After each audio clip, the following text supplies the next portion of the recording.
नमस्कार विद्यार्थी मित्रांनो, प्राध्यापक भरती संदर्भात पुन्हा एकदा नवीन जी आर आलाय। मागील ऑक्टोबरमध्ये हा जी आर आला आणि आता परत एकदा 12 फेब्रुवारी 2026 ला हा जी आर आलाय। या जी आर द्वारे प्राध्यापक भरतीमध्ये काय नियम बदलण्यात आले थोडक्यात या व्हिडिओच्या माध्यमातून समजून घेऊया। नवीन नियम जो लावलाय तो 60-20-20 पॅटर्न आहे। नेमकं काय थोडक्यात समजून घेऊया, पण तिकडे जाण्यापूर्वी तुम्हाला मी सांगू इच्छितो की आपल्या माहितीत जर कोणी विद्यार्थी असेल ज्यांना टीईटीची तयारी करायची असेल तर त्यासाठी इग्नाइट अकॅडमीची 20 फेब्रुवारी पासून नवीन बॅच चालू होते। Drona 9.0 live plus recorded batch आहे। 50% ऑफ ज्या शिक्षक भरतीच्या विद्यार्थ्यांना असणार आहे ज्यांनी आमच्याकडे बॅच लावली आहे। बाकीचे फीचर्स तुम्हाला इथे बघायला मिळतीलच। चला तर मुख्य मुद्द्याकडे घेऊन जातो तुम्हाला मी। मुद्दा हा आहे, लोकमतने आता बातमी दिली 12 फेब्रुवारी 2026 ला प्राध्यापक भरतीच्या निकषांमध्ये पुन्हा बदल करण्यात आलेला आहे आणि 60-20-20 चा पॅटर्न राबवण्यात येणार आहे। थोडक्यात हा तो याची माहिती तर आपण घेऊया, याची जी आर ची पण माहिती घेऊया, पण पाठीमागचा जी आर काय होता थोडक्यात समजून घेऊया। त्यामध्ये बघा मी तुम्हाला सांगितलं होतं की ह्या जी आर द्वारे 3 प्रमुख प्राध्यापकांची भरती असते। सहाय्यक प्राध्यापक, असिस्टंट प्रोफेसर, सहप्राध्यापक, असोसिएट प्रोफेसर आणि प्राध्यापक प्रोफेसर यांची भरती केली जाते। मग या तिन्ही पदांसाठी भरती प्रक्रियेचे नियम लावले होते। कधी लावले होते त्या संदर्भातला जी आर होता बघा। 6 ऑक्टोबर 2025 ला जी आर आला होता। अध्यापकांच्या भरती प्रक्रियेमध्ये अधिक पारदर्शकता आणण्यासाठी कार्यपद्धती विहित करण्याबाबत कुठे राज्यातील सार्वजनिक विद्यापीठांमध्ये। मग यामध्ये काय होतं सगळे डिटेल्स तुम्हाला मी ह्या व्हिडिओमध्ये टाकलेलं आहे बघा। प्राध्यापक भरती शासनाचा जी आर, नवीन नियम काय, गुणवत्तेला प्राधान्य मिळणार का, 11,000 उमेदवारांनी पाहिलाय। तुम्ही नसेल बघितला तर या व्हिडिओची लिंक खाली डिस्क्रिप्शन मध्ये मी दिलेली आहे, जाऊन एकदा चेक करा। या व्हिडिओमध्ये मी तुम्हाला काय सांगितलं डिटेलमध्ये यामध्ये बघा। पहिला महत्त्वाचा मुद्दा ह्या जी आर चे निकष काय होते जुन्या जी आर चे, त्यात काय अकॅडमिक टीचिंग आणि रिसर्च ज्याला आपण एटीआर म्हणतो, त्याला 75 मार्क होते निवडीसाठी आणि इंटरव्ह्यूला 25% मार्क, असे 100 मार्कांवर तुमची निवड होणार होती। आणि यामध्ये तुम्हाला एटीआर ला जर 75 पैकी 50 मार्क पडले तरच तुमचा विचार मुलाखतीला केला जाणार होता आणि मुलाखतीला एका जागेसाठी किती उमेदवारांना बोलवायचं हे ती युनिव्हर्सिटी ठरवणार होती। असा जुना जी आर थोडक्यात तुम्हाला मी सांगितलं। पण यामध्ये डिटेलमध्ये तुम्ही जर गेलात ना बघा, सहाय्यक प्राध्यापकाची मार्क कसे पकडणार यावरती मी त्या व्हिडिओमध्ये सांगितलं, तो व्हिडिओ बघून घ्या। त्यानंतर सहप्राध्यापकाचे मार्क कसे असणार आहे, 45 मार्क, 5 मार्क आणि 25 मार्क।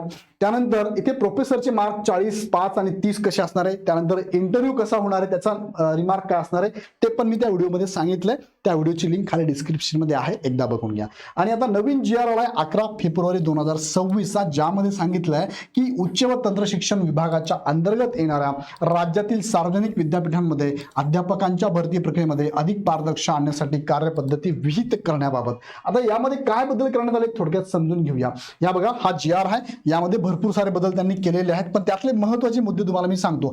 हा प्रस्तावना आहे, हे निर्णय दिला त्यांनी बघा। निर्णय काय, उच्च व तंत्र शिक्षण विभागाच्या अंतर्गत येणाऱ्या राज्यातील सार्वजनिक विद्यापीठांमधील अध्यापकांच्या निवड प्रक्रियेसाठी शासन निर्णय 6/10/25 बघा, हा 6 ऑक्टोबरचा जी आर आहे, मी तुम्हाला आता दाखवला। अन्वय कार्यपद्धती विहित केलेल्या सुधारणा याद्वारे रद्द करून सोबतच्या परिशिष्ट अ मध्ये नमूद केलेली सुधारित कार्यपद्धती विहित करण्यात येत आहे। आणि ती त्यांनी खाली दाखवली, पूर्ण इंग्लिश मध्ये आहे। तुम्ही हा प्रत्येक लाईनचा अर्थ मी तुम्हाला सांगत बसत नाही, शॉर्ट मध्ये तुम्हाला सांगतो काय असणार आहे हे। तुम्ही एकदा पीडीएफ हवी असेल मला कमेंट बॉक्समध्ये पीडीएफ टाका किंवा प्राध्यापक नाव टाईप करून पाठवा, मी तुम्हाला पीडीएफ पाठवतो। आमच्या टेलिग्राम चॅनलची लिंक पण पाठवतो, इथे सगळं तुम्हाला अवेलेबल असणार बघा। इथे पण त्यांनी काय केलंय, स्कोअर केलाय बघा। इथे काय स्कोअर आहे तुम्हाला मागच्या व्हिडिओ सांगितले त्याचे, ग्रॅज्युएट मॅक्सिमम मार्क, ग्रॅज्युएशनचे मार्क्स आहे। Score for marks obtain at UG and PG degree examination maximum mark बघा। यामध्ये त्यांनी प्रत्येकाला मी जसं मागच्या व्हिडिओत पण सांगितलं त्याच पद्धतीने इथे सुद्धा ते मार्क्स पकडणार आहेत, त्या संदर्भातलं डिटेल्स त्यांनी दिलेलं आहे। सो हे डिटेल्स तुम्ही एकदा बघून घ्या। पण 60-20-20 पॅटर्न नेमका काय असणार आहे, कसा राबवला जाणार आहे त्याबद्दल थोडक्यात माहिती घेतो।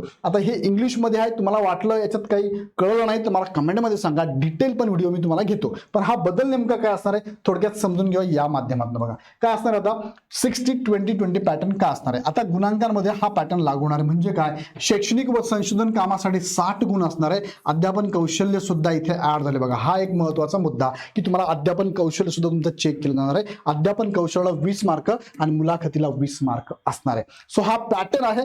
प्रत्येक तिन्ही प्राध्यापकांपैकी प्रत्येकाला पॅटर्न करताना 60 गुण कशाला द्यायचे डिटेलमध्ये दिले त्यांनी। 20 गुण मुलाखतीमध्ये काय काय असणार आहे त्याला पण दिलंय, आणि हे 20 गुण तुमचे अध्यापन कौशल्याचे कसे कसे असणार आहे ते पण त्यांनी डिटेलमध्ये दिलेलं आहे। सो डिटेल व्हिडिओ पाहिजे असेल तर मला कमेंटमध्ये डिटेल नाव टाका, तुम्हाला पीडीएफ हवे असेल पीडीएफ नाव टाका, मी तुम्हाला डिटेलमध्ये ही पीडीएफ पाठवून देतो। ओके, सो या संदर्भात तुम्हाला काय वाटतंय, इतर परीक्षाप्रमाणे या प्राध्यापकांची निवड करताना सुद्धा लेखी परीक्षा घ्यावी का की डायरेक्ट फक्त त्यांच्या निकषानुसार डायरेक्ट सिलेक्शन करावं? निवडीचे निकष तुम्हाला योग्य वाटतात का? यात काय बदल करावा वाटतात मला कमेंटमध्ये कळवा. तुम्ही याबाबत नक्की मला कमेंट करा आणि तुम्हाला PDF हवी तर PDF टाका आणि तुम्हाला इतर गोष्टी हव्या असेल त्यानुसार मला कमेंट करा. त्याची माहिती डिटेलमध्ये पण पुढचा व्हिडिओ मी नक्की घेतो. चला तर या संदर्भात काही अडचण असेल तर मला कळवा, पण तुमच्या मित्रांना हे पण कळवा की इग्नाइट अकॅडमीची TETची बॅच चालू होते 20 फेब्रुवारीपासून. याबद्दल अजून काही शंका असेल तर हेल्पलाईन नंबरला कॉल करा. अदरवाईज ॲप डाउनलोड करून हवी ती बॅच परचेस करा. व्हिडिओ आवडला लाईक करा, चॅनल सबस्क्राईब करून बेल आयकॉन क्लिक करून ठेवा. पुन्हा व्हिडिओ नेक्स्ट व्हिडिओमध्ये. धन्यवाद.